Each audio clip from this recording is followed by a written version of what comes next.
Greetings, everybody. My name is Sipho Ndlovu, and welcome to I Speak What I Like, the quiet birth of a multipolar world.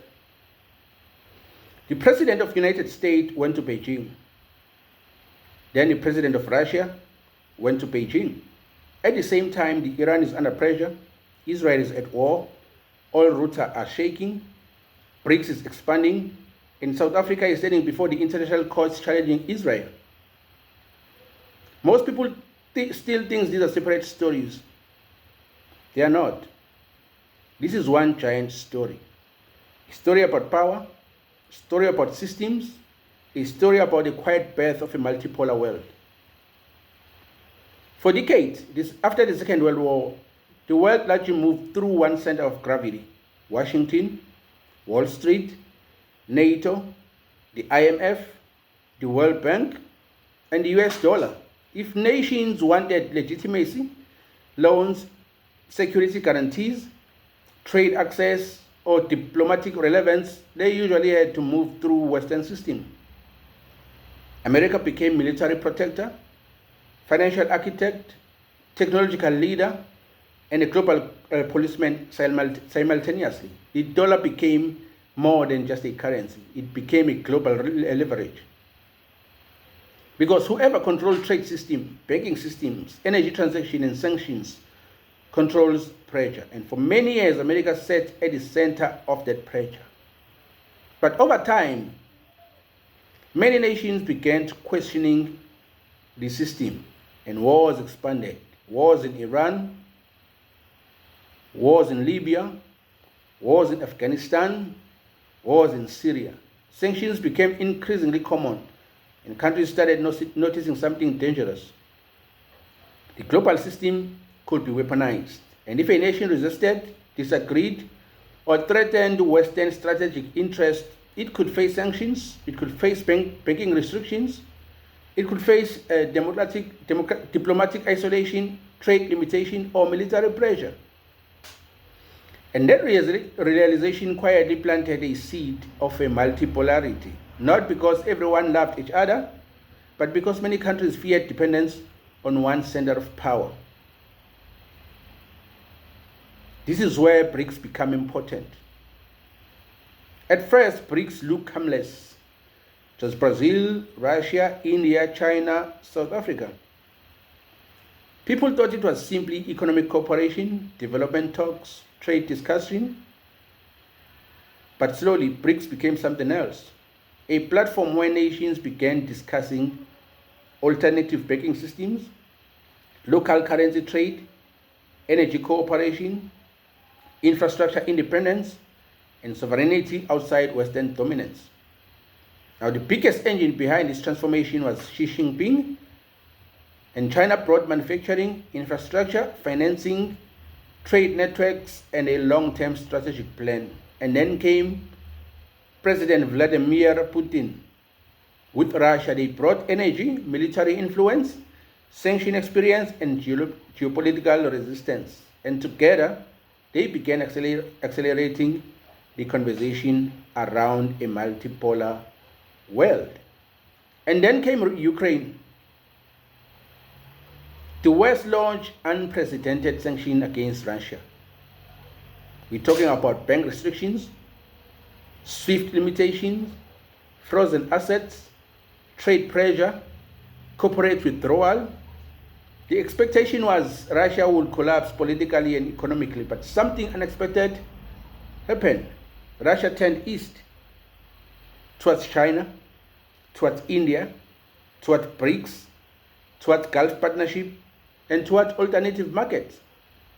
Pressure did not destroy Russia completely, but it accelerated new alliances. And suddenly, BRICS stopped looking symbolic, it started looking strategic. Now enter Iran.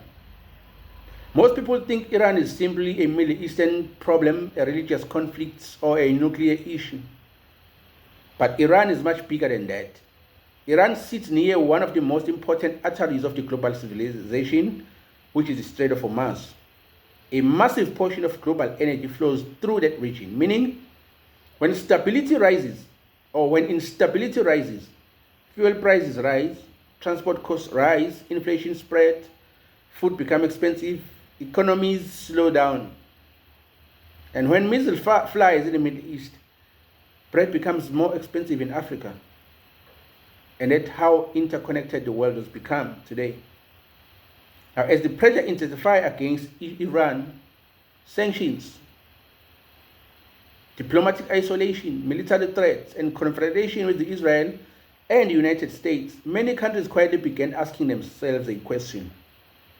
If a global system can be weaponized against Iran, what stopped them from being weaponized against us? Critical question. And that question became more powerful inside BRICS. And suddenly, de-dollarization accelerated. Local currency trade discussion intensified. Alternative financial system gained agency. Every sanction became another argument of building a system outside the Western control. Then something historical and symbolic happened. South Africa. South Africa stood before the International Court of Justice challenging Israel. This was not merely a court case, it was psychological. Because for decades, many nations of the global South often operated cautiously around the Western aligned powers, but South Africa openly challenged the narrative.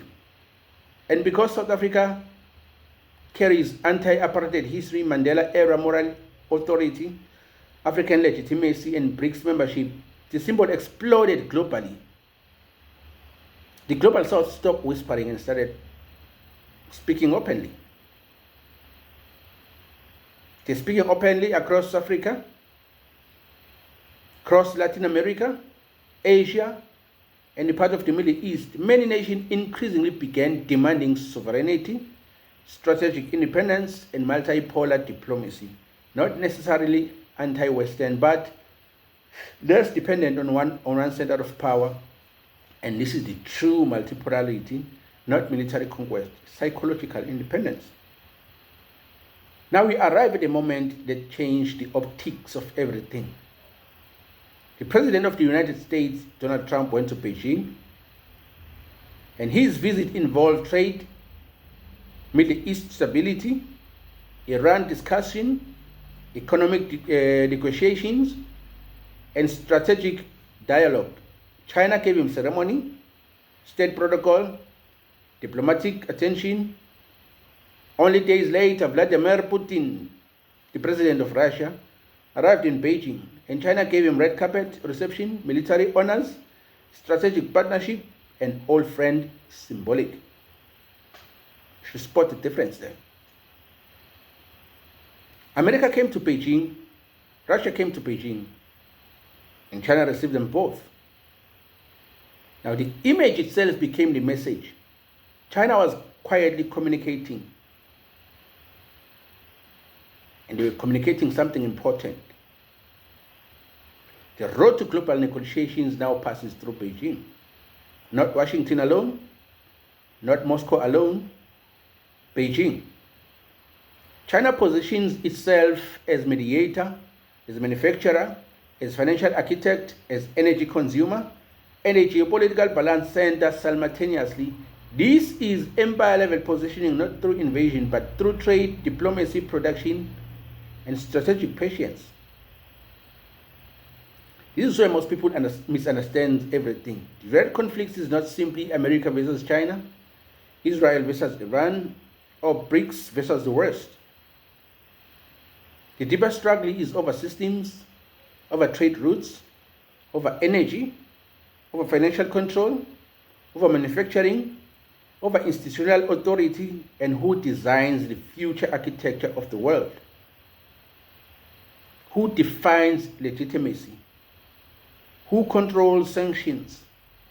Who controls finance? Who controls diplomacy? Who gets to shape the future? That is the real battle. But while powerful nations negotiate world order, ordinary people suffer. Because fuel rises, food rises, transport rises, jobs disappears, inflation spreads, families struggles, civilians dies in war, children grow under instability without parents.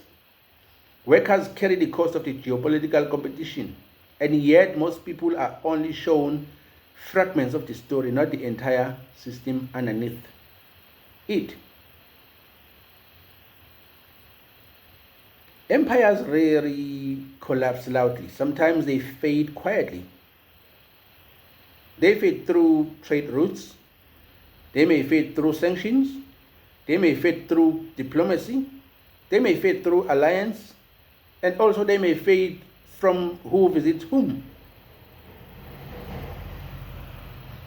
The old world asked, who has power?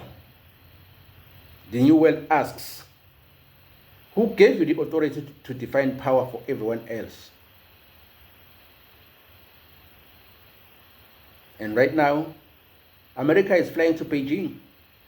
Russia is flying to Beijing. The global south is finding its voice. BRICS is expanding. And the world is quietly rearranging itself.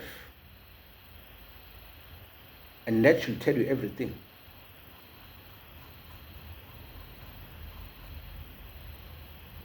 This is the quiet birth of a multipolar world. My name is Sipho Ndlovu. This is I Speak What I Like. God bless you. Thank you.